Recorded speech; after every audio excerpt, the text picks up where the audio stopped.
අයිබෝවන් 2026 වසරේ 9 ශ්‍රේණියේ දුවදරුවන්ට මම පළවෙනි පාඩම සංඛ්‍යා රටා පාඩම ඔයාලට නොමිලේ කියලා දෙන්න තීරණය කරා. ඉතින් එහෙනම් අපේ Maths Academy YouTube channel එකත් එක්ක ඔයාලා එකතු වෙලා මේ පාඩම් මාලාව ඉස්සරහට බලන්න පුළුවන්. එහෙනම් ළමයි අද අපි යමු පාඩමේ පළවෙනි කොටසට.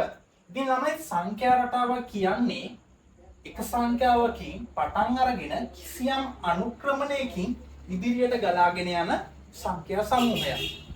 ඔයාලා 8 වසරේ පළවෙනි පාඩමේදී ඉගෙන ගන්නවා සංඛ්‍යා රටා ගැන. ළමයි එතකොට මම ඔයාලට උගන්වනවා මෙන්න මේ ප්‍රධාන මාතෘකා ටික. හරි. එතකොට ඔයාලා ඉගෙන ගන්නවා එතනදී ඔත්තේ සංඛ්‍යා රටාවක සාධාරණ පදය මොකක්ද කියලා. ඔයාලට මතක තියෙන්න ඕනේ පුතේ ඔත්තේ සංඛ්‍යා රටාවක සාධාරණ පදය වෙන්නේ 2n ඍණ 1.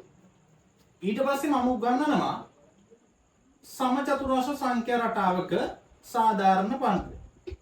සමචතුරස්‍ර සංඛ්‍යා රටාවක සාධාරණ පදය.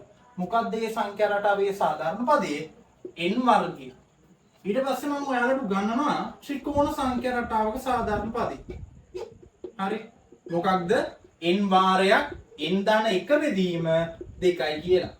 ළමයි ඔයාලා වීඩියෝ එක නවත්තලා මේ ටික මතක නැත්නම් ලියා ගන්න. ඊට පස්සේ මම 8 වසරේදී ඔයාලට ළම උගන්වනවා ඔයාලට දුන්නොත් එහෙම මෙහෙම එක්සැම්පල් එකක් 3 5 7 9.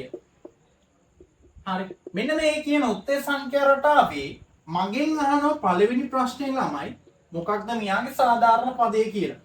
අපි දන්නවා 2n ඍණ 1. ඊළඟට අහනවා ළමයි 13 වෙනි පදය හොයන්න කියලා. 13 වෙනි පදේ. 13 වෙනි පදේ හොයන්නේ කොහොමද? ළමයි n වෙනි පද ගණනකදී සාධාරණ පදය 2n ඍණ 1 නම් මට ඕනේ 13 වෙනි පදේනේ. ඒ කියන්නේ 13 වෙනි ස්ථානයේ තියෙන පදේ අගය තමයි මට හොයන්න ඕනේ. 2n ඍණ 1 මම n වෙනුවට ළමයි ආදේශ කරනවා 13.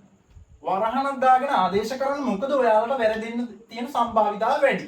දෙවරක් 13 26යි. 26න් එකක් අඩු කරාම 25යි. ළමයි මේ සංඛ්‍යා රටාවේ 13 වෙනි ස්ථානයට තියෙන්නේ 25 කියන අගේ. ඊළඟට මම තව පොයින්ට් එකක් කතා කරා. මොකක්ද?